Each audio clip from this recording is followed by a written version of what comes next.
Hi, Carolina. The next book is actually a series of stories like Pinkalicious with two characters called Frog and Toad. Do you know these characters? I love their books. They're written by Arnold Lobel. This is called Frog and Toad Are Friends. There's a few other books of Frog and Toad, and they have the funniest stories. And I'm going to read this book to you with several stories of Frog and Toad. And again, we have our little friend here.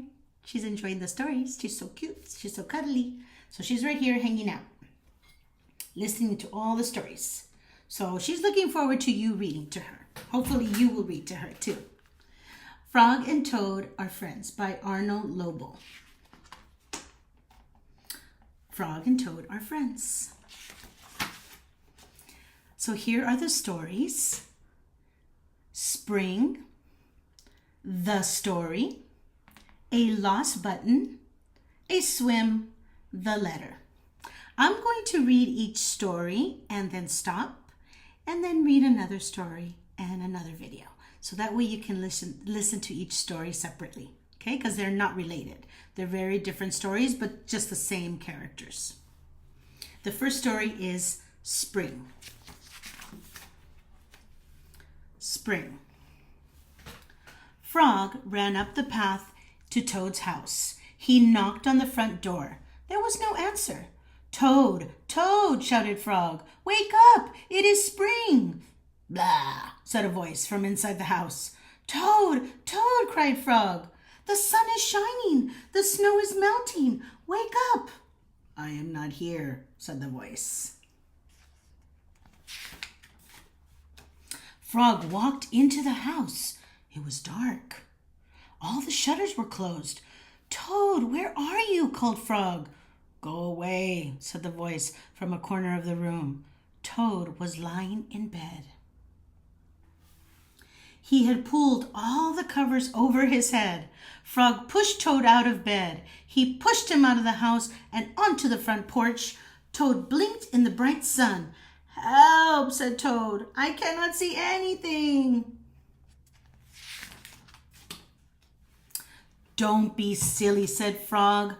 What you see is the clear, warm light of April, and it means that we can begin a whole new year together, Toad. Think of it, said Frog.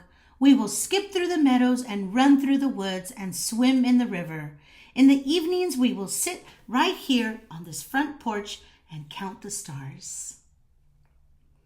You can count them, Frog, said Toad. I will be too tired. I am going back to bed.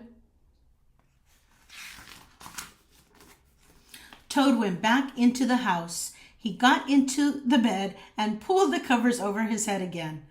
But Toad, cried Frog, you will miss all the fun. Listen, Frog, said Toad. How long have I been asleep? You have been asleep since November, said Frog. Well then, said Toad, a little more sleep will not hurt me. Come back again and wake me up at about May. Good night, Frog. That reminds me of me. I love to sleep. But Toad, said Frog, I will be lonely until then. Toad did not answer. He had fallen asleep. Frog looked at Toad's calendar. The November page was still on top. Frog tore off the November page.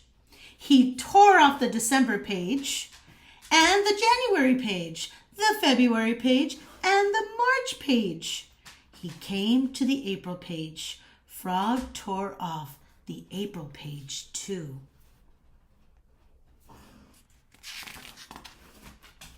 Then Frog ran back to Toad's bed. Toad, Toad, wake up! It is May now. What, said Toad? Can it be May so soon? Yes, said Frog. Look at your calendar. Toad looked at the calendar. The May page was on top.